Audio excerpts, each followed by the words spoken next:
I am Monica, 26 years old, and I work as a web designer, growing up in a small rural town with my grandparents, parents, and younger sister Linda. Life was far from fair. My sister, 7 years my junior, was the apple of everyone's eye. Her opinions were always prioritized, leaving me feeling neglected and unimportant. The favoritism was blatant. On Linda's birthdays, she received lavish gifts, while mine, close to Christmas, were combined into a single occasion, marked with practical gifts like books I had no interest in.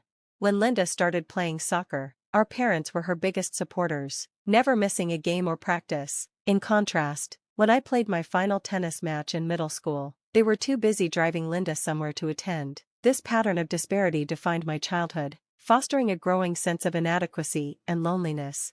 Still, Linda wasn't blind to the injustice. She often stood up for me when our parents compared us harshly. "Monica is good at studying and teaching. She can do anything," she'd say. After my last tennis match, she even handed me a bouquet of flowers she had picked herself, whispering, "Good job." Our grandparents, too, tried to intervene on my behalf, reprimanding my parents for their behavior. But when my grandmother passed away, and soon after my grandfather, any buffer against my parents' criticism dissolved.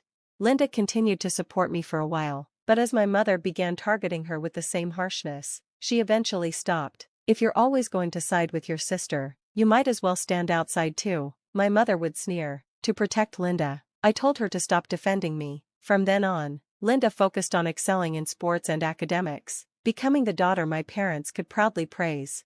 Meanwhile, our parents' finances took a hit after the funerals, and they informed me there was no money for college. My dream of studying design at university was crushed. Instead, I graduated high school and took a job at a small design company far from home. There, I worked tirelessly, starting as an office assistant but seizing every opportunity to learn from the designers. My passion for web design kept me going, and I spent weekends studying online courses to build my skills. 3 years later, I was promoted to the design team, and 5 years after that, I became a full-fledged web designer, trusted with leading projects. During this time, I rarely returned home. Visiting only brought back the sting of my parents' disapproval, so I focused entirely on my career.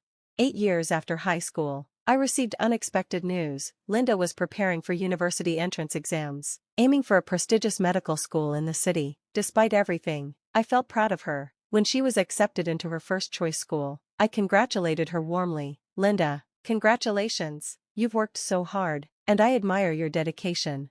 She thanked me, her voice tinged with embarrassment, but soon revealed a concern. "The school suggested a donation. It's not mandatory, but Mom and Dad are worried about how it would look if we don't contribute. With tuition and living expenses already being so high, they don't know what to do." Linda planned to cover her living expenses with part-time work, but I could see the strain medical school would impose. My parents, unable to afford the donation, had pushed Linda to ask me instead of approaching me themselves. Their audacity left me stunned. Even though I resented their actions, I couldn't ignore Linda's predicament.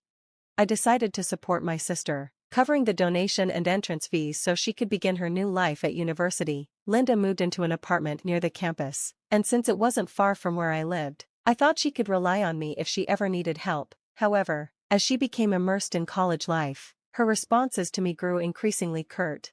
I'd get messages like, "I want to eat this," or, "I need this, please buy it for me," and I would arrange whatever she needed, supporting her in ways she couldn't ask of our parents. Occasionally, we'd meet for a meal, but even then, she remained distant, engrossed in her smartphone rather than engaging with me. When I tried to talk about her studies or lighten the mood, she'd brush me off, complaining that studying was hard. Her demeanor left me bewildered.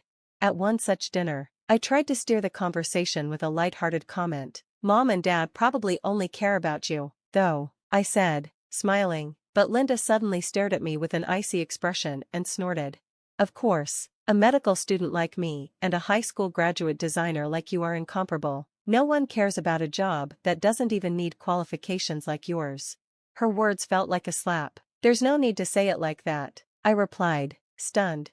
Linda rolled her eyes. "It's the truth. Being a designer is just a title. Anyone can make a website if they look it up online. You'd probably be better off getting a real qualification, but that's hard for someone who only graduated high school." I tried to defend myself. "It's not that simple. I'm studying and working hard every day. You shouldn't judge without understanding."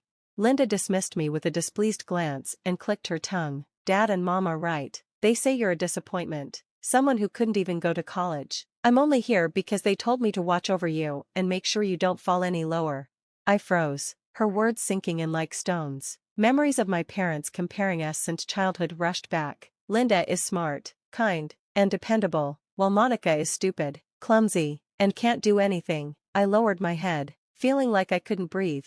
Seeing me bow my head, Linda mistook my silence for tears and smirked. I'm going home now, she said briskly and left. Living on her own had transformed Linda, surrounded by exceptional people and showered with praise from our parents. She fully believed in the image they painted of her as a prodigy destined to be a top doctor. Meanwhile, their disdain for me was reflected in her tone and attitude, as though she had absorbed their judgment entirely. That winter, as usual, I returned home for the holidays. My parents had asked me to come back with Linda, who hadn't visited since starting university. When we arrived, it was clear who the focus of their attention was. The table was piled high with steak, pizza, and treats to celebrate her visit. That evening, neighbors, relatives, and even Linda's old classmates gathered for a grand party. Linda basked in the attention, boasting loudly about her life at university. Mom keeps asking me to come home more often, but you know how tough it is at the country's most prestigious medical school. I can't just leave my team projects or relax at home. People are always contacting me about something, and it's exhausting.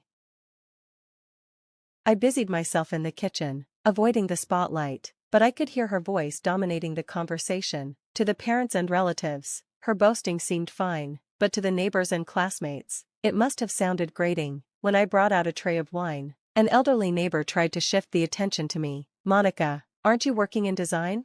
Before I could respond, Linda and my parents cut in. You can't really say much about her. She's trying, but she didn't even go to college. She's such a disappointment, my mother said bluntly. The room fell awkwardly silent. Many of those present hadn't gone to college themselves and were raising families or working hard, but they refrained from contradicting her. Only my parents and Linda seemed oblivious to the discomfort. Feeling humiliated, I tried to slip away, but Linda stopped me. You still come home a lot, don't you, Monica? I guess you don't think about anything. Maybe that's why you're so bold, she said, laughing loudly. Our parents joined in, laughing as if it was all a joke. If you say that much, Linda, it'll hurt her feelings. Poor Monica, my father added mockingly. My anger boiled over. I clenched my fists and managed to squeeze out. It's better if I don't come back next year. I get it. Relatives and neighbors looked at me with concern, but I ignored them, putting down the tray and grabbing my coat and bag. Linda smirked as I prepared to leave. I understand. Don't bother coming back again, she said with a wave, and my parents echoed her sentiment with casual indifference. Heart pounding with anger and sorrow, I stepped out into the cold night, leaving behind the people who had so thoroughly dismissed me. I didn't look back.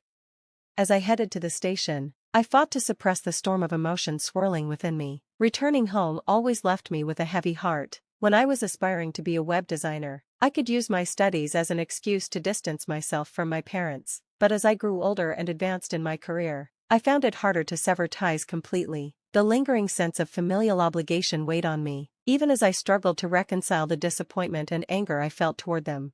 Linda was still a university student, young and inexperienced in the realities of working life. Perhaps that's why she couldn't grasp how much effort it took to navigate society independently. I told myself that our parents had likely done their best in their own way to raise their children. Still, it was undeniable that they had spent years putting Linda on a pedestal, praising her as a genius while adopting a condescending attitude toward me.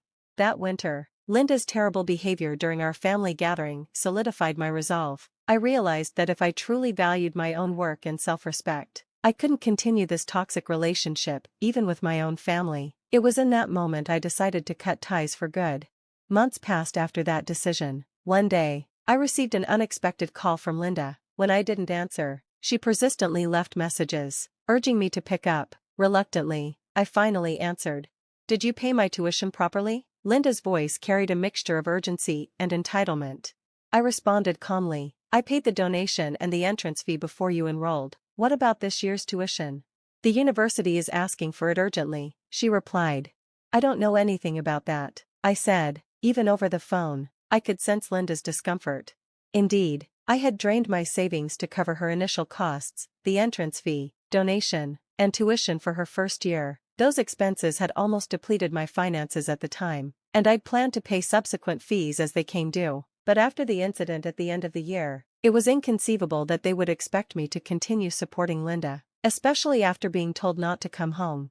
I paid the donation because I wanted to support you, I said firmly. Didn't mom and dad send you to an out-of-state private university because they could afford the tuition? Or did they do it knowing they didn't have the money? That's not it, Linda stammered. I have wealthy friends, so there are other expenses besides tuition and living costs. Mom and dad somehow managed those, but now they don't have the money for tuition. That's why they told me to contact you. It all made sense. My parents had likely counted on my financial support from the start, especially after I advanced in my career. I had moved to a major design firm, where my skills were recognized, and my salary had increased significantly, while I had saved diligently. My support for Linda was meant to be temporary, not a permanent obligation. From the sound of it, the savings meant for her education had been squandered on her leisure activities. Despite this, I no longer had the emotional capacity to forgive. Helping with the tuition wouldn't have been financially difficult, but I refused. A few days later, my parents called, demanding I pay Linda's tuition. Their accusatory tone only deepened my resentment. It was clear that they didn't see me as part of the family, only as a source of money. Their lack of respect and consultation made it impossible for me to comply. Linda began calling almost daily. Her messages were filled with self-centered pleas. Please pay the tuition. If you don't, I'll be expelled. Scholarships and part-time jobs aren't enough. It would be a waste if someone as promising as me had to leave school. I'll pay you back when I start working. Just help me. As family. She even left absurd messages like, if you're upset because they told you not to come home, I can try persuading mom and dad. I saved her messages in a separate file, then deleted everything else and blocked her number. No one deserves to be treated as a doormat just because they're family. After that, I completely cut off communication with them. A relative later told me that Linda managed to secure scholarships and loans to cover her second year's tuition. However, without financial support for living expenses, she had to work part-time. Balancing work with her studies proved too difficult, and she ended up failing several courses. Eventually, she dropped out of university altogether. With no other options, Linda returned to live with our parents, but with their finances drained, there was no money to consider transferring her to another school. She didn't seek work locally either. Instead, she became reclusive, spending her days immersed in video games and lashing out at night in fits of stress.